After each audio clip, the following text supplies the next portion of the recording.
Issue 59. Sonic and Tails get sucked into what seems like the same zone that Al and Cal were in, with Sonic even saying this place is familiar. Just then, they survive a blast, although it looks more like they narrowly dodged it, but I guess they didn't. And someone says that because of this, perhaps they can make use of them, calling them intruders. A large robot with cannons on it is the one saying that, to a really tall robot called Birdie Cal. What, were Al and Cal somehow roboticized into these things? That looks nothing like them! Then Horizontal says that long ago they existed as companions, and because their zone was not governed by any laws of physics, somehow this led to them being able to spend their time having fun, rather than it lead to their bodies not being able to hold themselves together or functioning correctly. Why are these people giving these long speeches to people that they don't... I mean, Sonic and Tails can't hear them for some reason. This is really stilted. It would have been accomplished better in text blurbs than having the characters monologuing. The Ultimate Annihilators explain to have collapsed the zone with Al and Cal surviving as primitive protoplasmic entities because magic. How do they even know about the Ultimate Annihilator in the first place, let alone what it's called?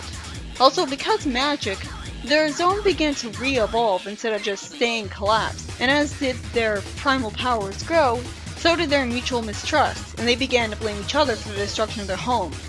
Why? Why would they ever think either of them was responsible for it? They just said it was the Ultimate Annihilator's fault. Then they start warring again when I thought they had made up, because, as Vertical Lampshades, they had just decided that Sonic and Tails would serve as their combatants.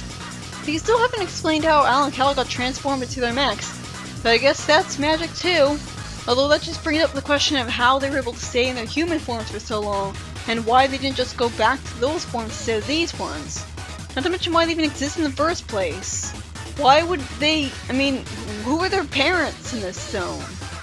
Then Horizontal says that he plans to enslave Sonic and Tails' minds, and outfit them for combat and send them against each other. I'd like to point out that there's no attempt at an explanation for why these guys want to be villains and are doing any of this. Meanwhile, Sonic and Tails reveal that they weren't able to overhear the whole conversation that I don't think was too far away from them, or the warring, which was probably pretty loud. I guess they were dazed to the point where they were deaf, and I was pretty shocked that they actually managed to get Sonic and Tails to fight each other so easily. Well, they do have access to a lot of magic. This entire wacky zone is a result of magic overflow. I like how Tails reveals that he's doing, or at least getting pretty close to making a spin dash, making actual progress combat-wise, although Tails has literally been able to spin dash since the first game he ever appeared in. He shouldn't really be just learning how to do this now. And Sonic naturally is able to counter a spin dash because he knows how to do it too. Suddenly, Tails somehow snaps out of it, as Sonic is spin dashing through his weapon, and Tails gets scared and reminds him that they're friends. This is very contrived. I do feel really sorry for him though. This must be terrifying for him. I wonder if he got nightmares from this. Equally miraculously, Sonic snaps out of it too just because Tails reminded him that they were friends, instead of thinking he was just trying to trick him. And the two of them have an adorable and heartwarming friendship moment, with Sonic ruffling Tails' hair and the two hugging each other. It's sweet, this should really happen more often, but still, they snapped out of the brainwashing that easily? That's the worst brainwashing ever! Do you think with all the magic in this zone, it wouldn't be that incompetent?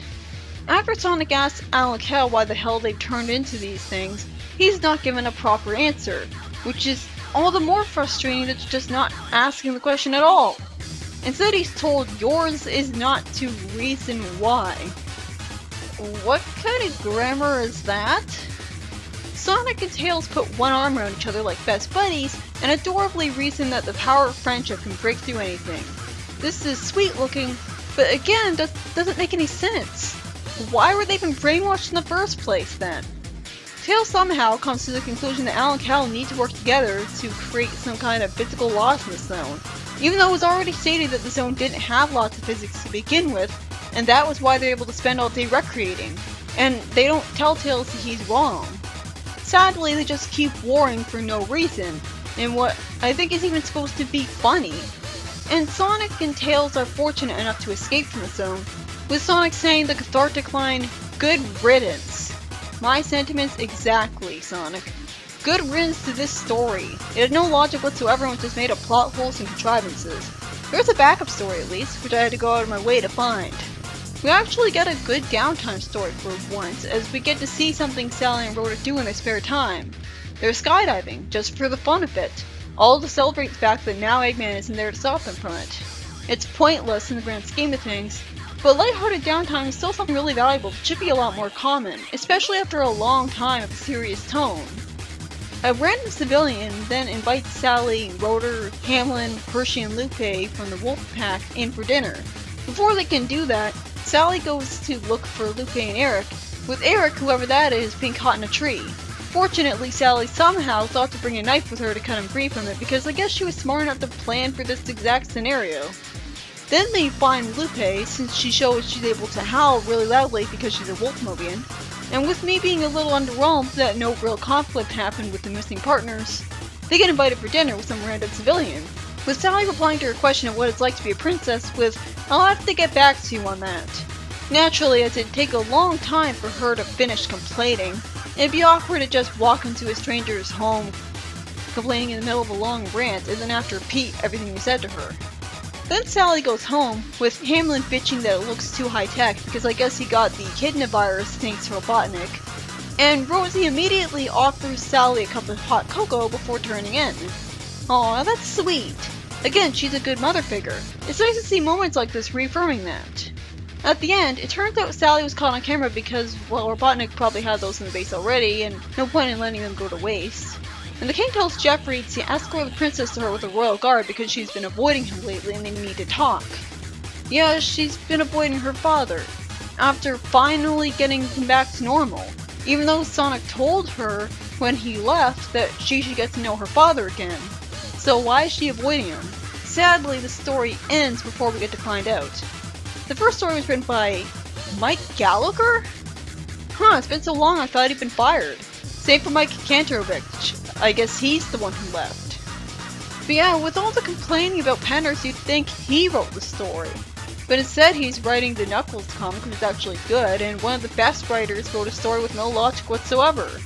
I can't believe they didn't bother to explain why Al and Cal changed into those weird things, and why they started randomly warring against each other, and why Sonic and Tails were brainwashed and then snapped out of it so damn easily, and why Tails came to the conclusion that Zone would have lots of physics if Al and Cal were friends. None of this makes any sense and the story didn't need to exist. The second story was written by Ken Penders, and ironically, again, it was much better than Mike Gallagher's. Granted, it felt totally pointless, not even any real conflict with Lupe and Eric getting in danger, but it was refreshing to see a harmless, lighthearted story showing the freedom fighters in their downtime for once, showing what they do for fun in their spare time to make them more believable as people. This is what issues 51 and 52 needed to be about. But of course with some actually important stuff happening at some points. I'm looking forward to the King's Officer, that'll be interesting.